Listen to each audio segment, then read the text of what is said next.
இதை தட்டி கேட்க வேண்டியது யார்? நீங்கள் தானே தட்டி கேட்கணும். உங்களை தானே எல்லாரும் நம்புறாங்க. தொடர்ச்ச குரல் கொடுத்து தானே சார் இருக்காரு. குரல் கொடுக்கறதுன்றது வேற. நீங்கள் அந்த விஷயத்தில் ஒரு தீர்வை நோக்கி தீர்வை தருவதுன்னு தான் தலைவர். தமிழகத்தை பொறுத்த அளவுக்கு 2 பெரிய கட்சிகள் அவங்க தான் இருக்கிறாங்க. இப்போ திமுகவோட நீங்கள் இருந்தீங்கன்னா ஜெயிக்க மாட்டீங்கன்னா அப்போ அதுக்கு அதனுடைய அர்த்தம் என்னவா இருக்குன்னா அதிமுக சேர்ந்துங்கிற மாதிரி தானே இருக்குது. நான் எப்படி நான் சொல்ல முடியும்? நான் அதிமுக ரெக்கமெண்டேஷன் பண்ணுற அளவுக்கு அவங்க இருக்கிறாங்க. அமைச்சர் ரகுபதி ஒரு ஸ்டேட்மெண்ட் சொல்லியிருந்தார். அதாவது ராமருடைய நீட்சி தான் திராவிடம் அப்படின்னு சொல்லியிருந்தார். இதை எப்படி பார்க்குறீங்க? பெரியாரை பேசிக்கொண்டு சங்கராச்சாரி வழியில் செல்லக்கூடியவர்களாக மாறிவிட்டார் திமுகவினர். இதில் நான் ரொம்ப வருத்தப்படக்கூடிய விஷயம் என்னன்னு கேட்டிங்கன்னா, திருமாவளவன் மாதிரி ஒரு பெரிய ஒரு முதிர்ந்த பக்குவமான ஒரு தலைவராலும் கூட நிதானமாக நடந்து கொள்ள முடியாத அளவுக்கு ஆளும் கட்சி தரப்புல திமுக தரப்புல ஒரு நெருக்கடி கொடுக்கப்பட்டிருக்குன்னு தான் நான் புரிஞ்சுக்கிறேன். பாரஞ்சித்தை திரும்ப போட்டி தலைவராக பார்க்குறாரோன்ற மாதிரி கேள்வியெல்லாம் எழுப்பிருந்தீங்க. அந்த அளவுக்கு யோசிக்கணுமா? எனக்கு உங்கள் தலைமையின் கீழே அவங்க பின்னாடி வந்திருப்பாங்களே. கேள்விக்கு இடம் இல்லாமல் நீங்கள் தான் நாங்கள் தலைவர். வேங்கவேல் சம்பவம் நடந்துட்ட பிற்பாடு அவரால் 8 மாதங்களுக்கு அங்கே போக முடியும். தொடர்ந்து ஊடகங்களில் எழுதியும் பேசியும் இன்னும் கூட திரும்ப போகவில்லையே. அவரெல்லாம் அங்கே முதல்ல போகணும்.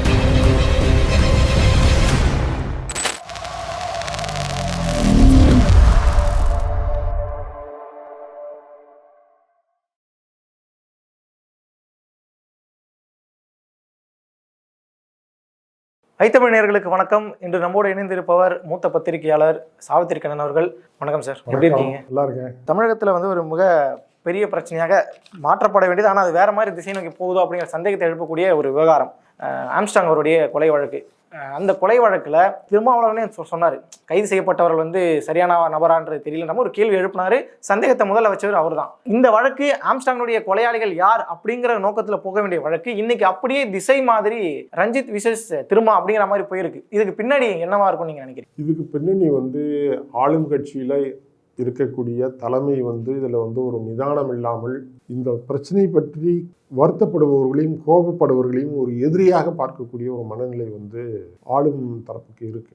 அதனால கூட்டணி கட்சியான விசிகாவை அவருடைய நினைவஞ்சலியை திமுகவுக்கு எதிராக, இந்த ஆட்சிக்கு எதிராக அவங்க பார்க்குறாங்க. உண்மையிலேயே இந்த மாதிரியான ஒரு சம்பவத்தில் யாராக இருந்தாலும் பாதிக்கப்பட்ட எல்லாருக்கும் கோபம் வரத்தான் செய்யும். அந்த இடத்துல நான் இருந்தாலும் நீங்கள் இருந்தாலும் அந்த நேரத்தில் நம்ம காவல்துறை மேலேயும் அரசாங்கத்தின் மேலேயும் கோபம் வரத்தான் செய்யும், கோபப்படத்தான் செய்யும். அந்த கோபத்தையே அனுமதிப்பதும் அதை புரிந்து கொள்வதும் தான் ஒரு பக்குவமுள்ள ஆட்சியாளருடைய ஒரு தன்மையாக இருக்கணும்.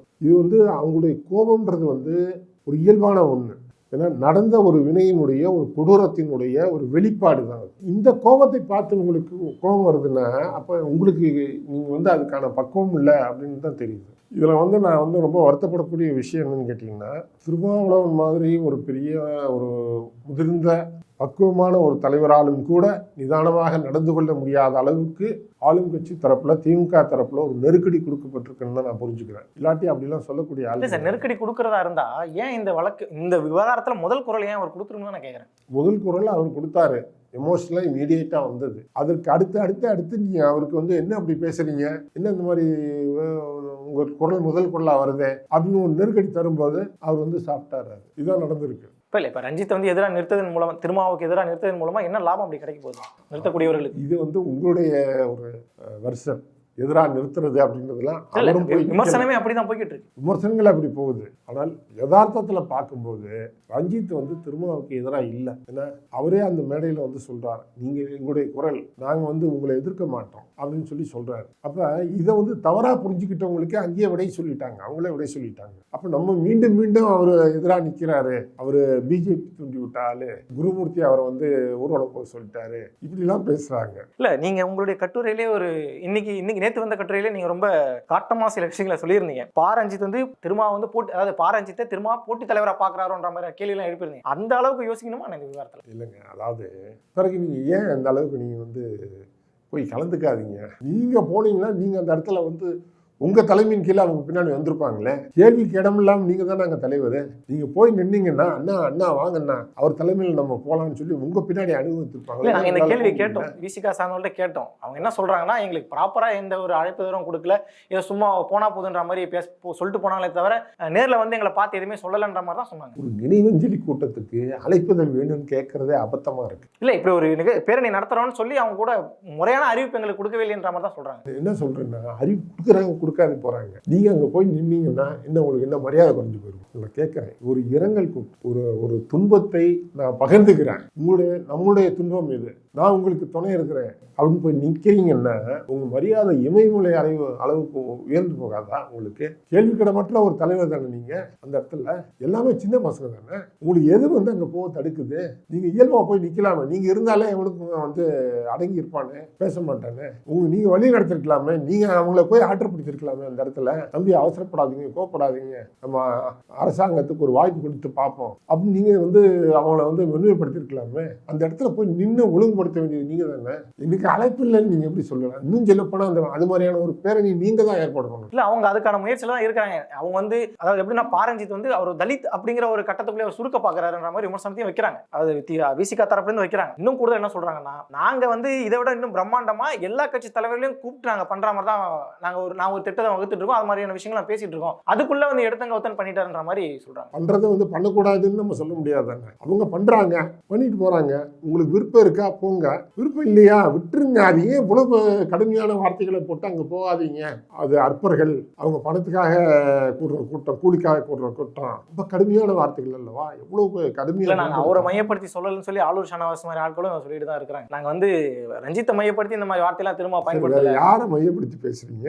வேற யாரை மையப்படுத்தி பேசுறீங்க? வழி சொல்லுங்க பார்ப்போம். அவர் தானே லீட் பண்றாரு, அவர் தானே அந்த கூட்டத்துக்கு ஏற்பாடு பண்ணியிருக்காரு. இப்போ இந்த விவகாரத்தில் வந்து திமுக பின்னாடி இருக்கு அப்படிங்கிறதா உங்களுடைய பாயிண்ட் ஆஃப் வியூ. இந்த விவகாரத்தில் மட்டும் இல்லை, தமிழ்நாட்டில் கடந்த 3 வருடங்களாக தலித்துகள் மீதான தாக்குதல் வந்து மிக அதிகமாக போயிட்டு. காரணம் என்னன்னு கேட்டீங்கன்னா, அதிமுக ஆட்சி காலத்தில் எடுக்கப்பட்ட அந்த தேசிய ஆவண குற்றப்பதிவுப்படி 1100 1400க்குள்ள அந்த குற்ற சம்பவங்கள், ஒரு வருடத்துக்கு நடக்கக்கூடிய தலித்துகள் மீதான தாக்குதல் சம்பந்தமான அந்த எண்ணிக்கை வந்து அந்த அளவில் இருக்கு. திமுக ஆட்சிக்கு வந்த உடனே அது வந்து கிட்டத்தட்ட இன்னைக்கு 2000 அளவுக்கு அதிகமாயிருச்சு. திரும்ப திசையெல்லாம் தெற்கெல்லாம் வந்து தலித்துகளுக்கு எதிரான ஒரு தாக்குதல். அந்த மனோபாவம், அவர்கள் எளிதில் தாக்கக்கூடியவர்கள், கேள்வி கேட்பதற்கு யாரும் இல்லை, அவர்கள் எப்படி வேண்டாலும் தண்டிக்கலாம் அப்படின்ற மனப்போக்கம் அவங்களுக்கு வந்து காவல்துறையில் அவங்களுக்கு ரெமெடி கிடைக்காது. அவங்க மேலே ஏற்பட்ட தாக்குதலுக்கு காவல்துறையில் புகார் கொடுத்தா அந்த புகார் கூட சரியாக பதிவு பண்ண மாட்டாங்க. அவங்களுக்கு எதிராகவே நடவடிக்கை எடுத்துருவாங்க.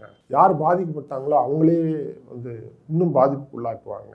அப்படின்ற மாதிரியான சம்பவங்கள் தான் தொடர்ந்து. இல்லை சார், நீங்கள் சொல்கிற மாதிரி என்சிஆர்பியோட தரவுகளே 2020க்கு முன்னாடி, அதாவது திமுக ஆட்சி வரதுக்கு முன்னாடியே கிட்டத்தட்ட ஒரு வருடத்துக்கே வந்து ஒரு 1500 1000 சொச்சங்கிற அளவு தான் கொலை, அந்த தலித் சம்மந்தப்பட்ட படுகொலைகள், தலித் சம்பந்தப்பட்ட பிரச்சனைகள்லாம் நடந்திருக்கு.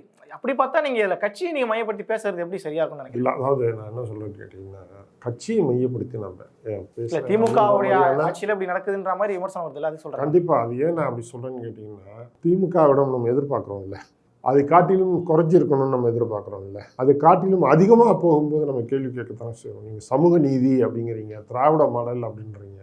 அப்போ உங்கள் கீழே நாங்கள் வந்து இந்த குடிமக்கள் இருக்கும்போது எங்களுக்கு ஒரு சமத்துவம் கிடைக்கும், நீதி கிடைக்கும், ஏன்னா எளியவர்கள் தாக்கப்பட மாட்டாங்க, பாதுகாக்கப்படுவாங்கன்ட்டு நாங்கள் நம்புகிறோம் இல்லையா?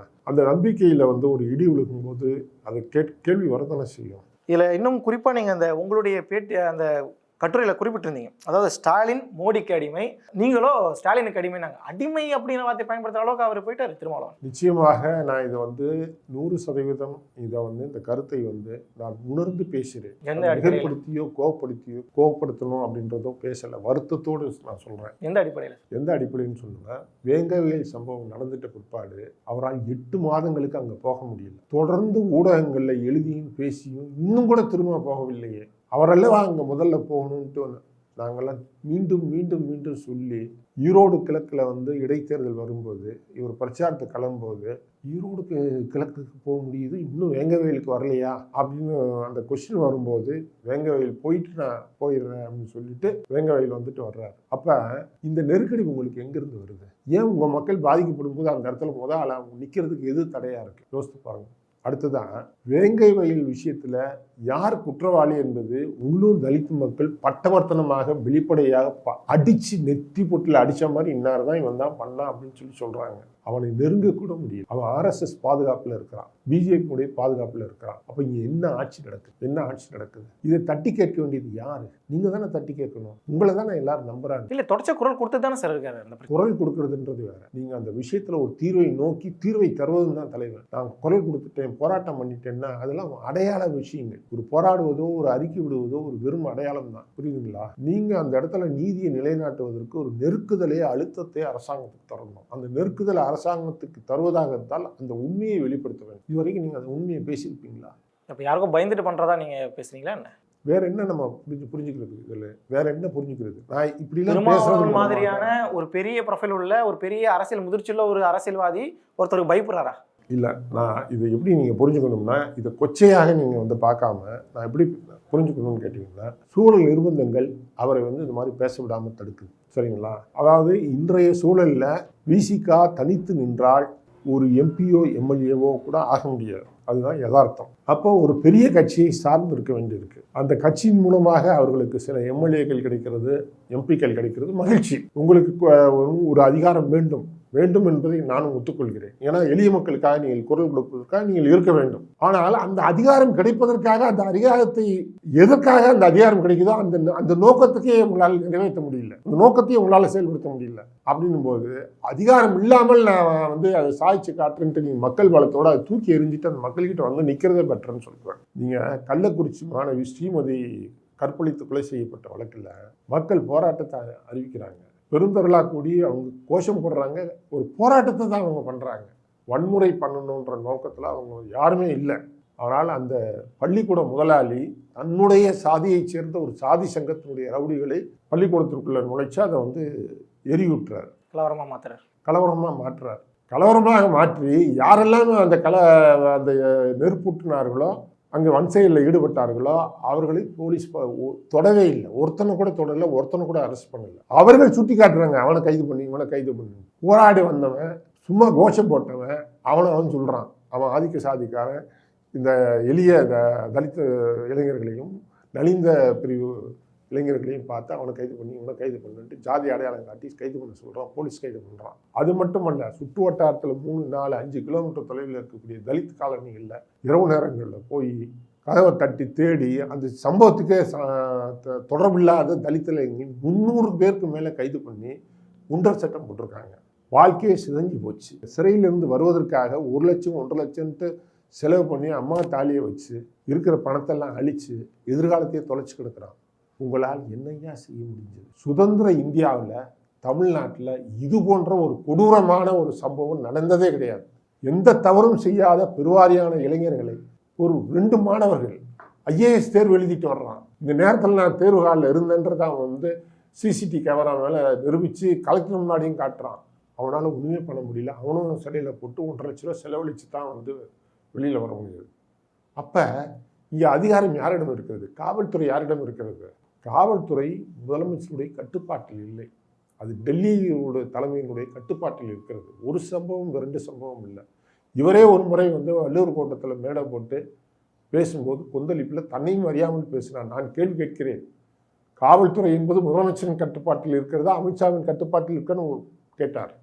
திரும்ப கேட்ட பிற்பாடு அதோட சைலண்ட் ஆகிட்டார். அப்போ நீங்கள் தொடர்ச்சியாக தலித்துகள் மேலே ஏற்படக்கூடிய தாக்குதல் என்பது இங்கே பிஜேபி பவர்ஃபுல்லாக ரவுடிகளை அதிகமாக அந்த கட்சியில் சேர்த்துக்கிட்டு இந்த சாதி ஆதிக்க சக்தியினுடைய ஒரு கோட்டையாக அது மாறிக்கிட்டு இருக்கு. அப்போ நீங்கள் அதை அனுமதிச்சுக்கிட்டு இருக்கீங்க. ஆட்சியில் இருக்கிற நீங்கள் அவங்கள இரும்பு கரம் கொண்டு யார் தப்பு செஞ்சாலும் தண்டிங்க, கட்சி ஜாதியை பார்க்காதீங்க. ஆனால் உங்களால் எதுவுமே செய்ய முடியல. திரும்ப ஒரு ஸ்டாலின் மாதிரியான ஒரு முதல்வர் பதவியில் இருக்கும்போது கேட்க வேண்டிய கேள்வி இப்போ உடனே நம்ம ரொம்ப சீக்கிரமா கேட்குறோம். ஒருவேளை தீர்வை கொண்டு வாங்கன்றதை நம்ம திருமாவளவன்ட்ட எப்படி நம்ம எதிர்பார்க்க? திரும்ப கேட்கல.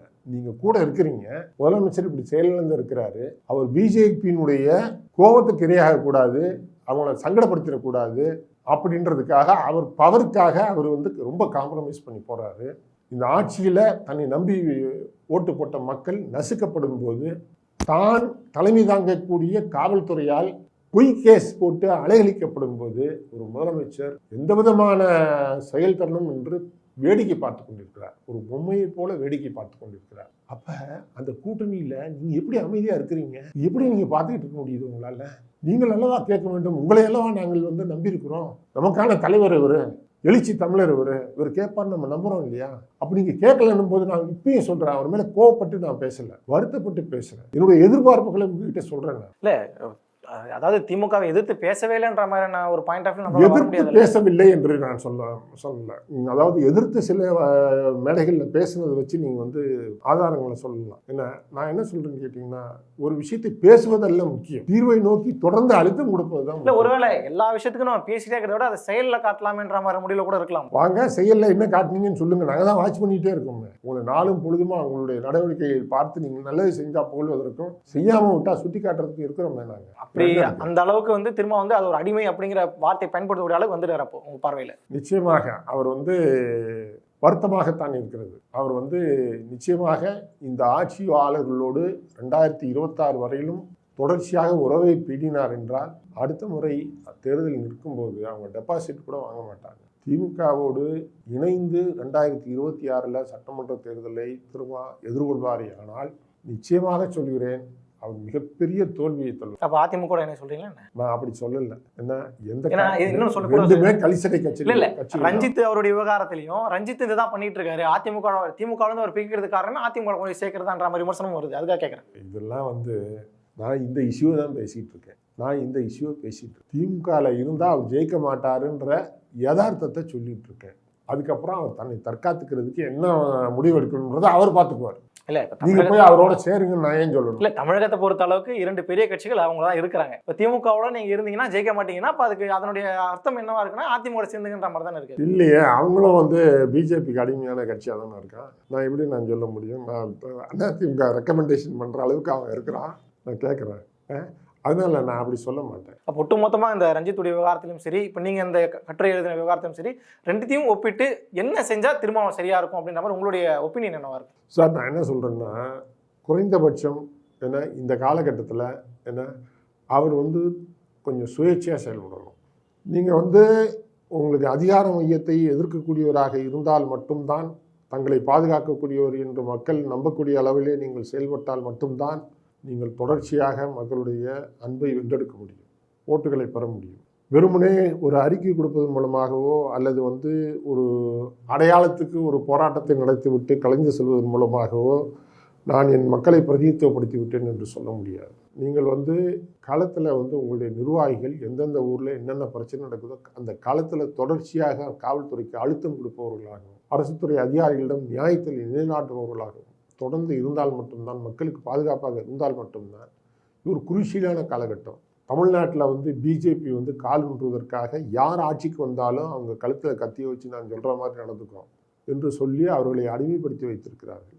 அதிமுக ஆட்சியில் நடந்தது தான் இப்போ திமுக ஆட்சி நடக்குது. மீண்டும் அதிமுக ஆட்சி திராவிட மாடல் ஆட்சியில் மோடிக்கு அவங்க பயந்துட்டு செயல்படுறாங்களா என்ன? ஆமாம், இவங்க எந்த அடிப்படையில் சொல்றீங்க? நீங்க கணக்கு வழக்கில்லாமல் நீங்கள் ஊழல் முறைகேடுகளில் ஈடுபட்டால் நீங்கள் அவர்களிடம் அடிமையாக இருப்பதை தவிர வேறு வழி கிடையாது. ஒரு நேர்மையான அரசாங்கத்தை நடத்தி கொண்டிருந்த அரவிந்த் கெஜ்ரிவாலை ஒரு சின்ன சர்க்கிள் உள்ள தூக்கி வச்சுட்டான். வெறும் 100 கோடி ரூபா ஊழல். இங்கே பல்லாயிரக்கணக்கான கோடிகளில் ஊழல் நடந்துகிட்டு இருக்கு தமிழ்நாட்டில். கணக்கு வழக்கு இல்லாமல் கஜானாவை சுரண்டி கொடுத்துக்கிட்டு இருக்காங்க. இவங்களை ஏன் இன்னும் மோடி விட்டு வச்சுக்கிட்டு இருக்காரு?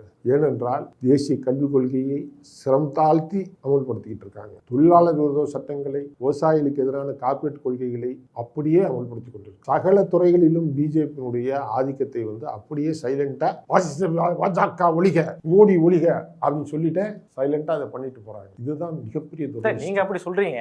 ஆனா திமுக தரப்புன்னு சொல்லும்போது இந்த பட்ஜெட் விவகாரத்தில் என்ன சொல்றாங்கன்னா, எங்களுடைய அரசினுடைய கொள்கையை குறிப்பா தான் அவங்க வாசிச்சுட்டு இருக்காங்கன்ற மாதிரி சொல்றாங்க. இந்த பெண்களுடைய விடுதியான விஷயங்களா இருக்கட்டும், இல்ல வெளியூர்ல இருந்து வேலை செய்யக்கூடியவர்களுக்கான விடுதி அப்படிங்கிற மாதிரி சில விஷயங்கள்லாம் எங்க கிட்ட இருந்து காப்பி அடிக்கிறேன்றாங்க. இல்ல சார், இது தெரியாம பேசுறாங்க. இதெல்லாம் ஏற்கனவே எல்லா மாநிலங்களிலும் இருக்கிறது தான், எல்லாரும் செஞ்சுக்கிட்டு இருக்கிறது தான். இவங்க பிரிட்டன்ல ஒரு பட்ஜெட் போட்டா கூட அதுலயும் எங்களை பார்த்து காப்பி அடிச்சுட்டாங்க. இதெல்லாம் ரொம்ப சிறுபிள்ளைத்தனமான, பைத்தியக்காரத்தனமான உலகம். ஏன்னா இன்னும் தமிழ்நாட்டில் தேனாரும் பாலாரும் ஓட வைக்கிற மாதிரியான ஒரு ஆட்சியை கொடுக்கறதாகவும், எங்களை பார்த்து அந்த உலகமே கற்றுக்கிட்டு இருக்குன்ற மாதிரியும் பைத்தியக்காரத்தனமாக இருக்குது. தமிழ்நாட்டில் மக்கள் எல்லாம் மகிழ்ச்சியாக இருக்காங்களா முதல்ல நம்பிட்டு இருக்காரு. நீங்கள் சொல்கிறத பார்த்தா ரொம்ப வித்தியாசமாக இருக்குது. இல்லை, நீங்கள் களத்தில் நீங்கள் வந்து போய் பாருங்கள். யதார்த்தத்தை வந்து அவர் வந்து கற்பனையில் மிதக்கலாம். நான் அவரை உச்சபட்ச அதிகாரத்தில் இருக்கிறார், அவரை சுற்றி துதிபாடிகள் இருக்கிறாங்க, அதிகாரிகள் இருக்கிறாங்க. அதனால் அப்படி அவர் நினைக்கிறதுல வந்து ஆச்சரியம் கிடையாது. நாம் களத்தில் மக்களோட கலந்து பார்க்குறோம், பிரச்சனைகளை பார்க்குறோம். நாம் அப்படி சொல்ல முடியாது இல்லையா?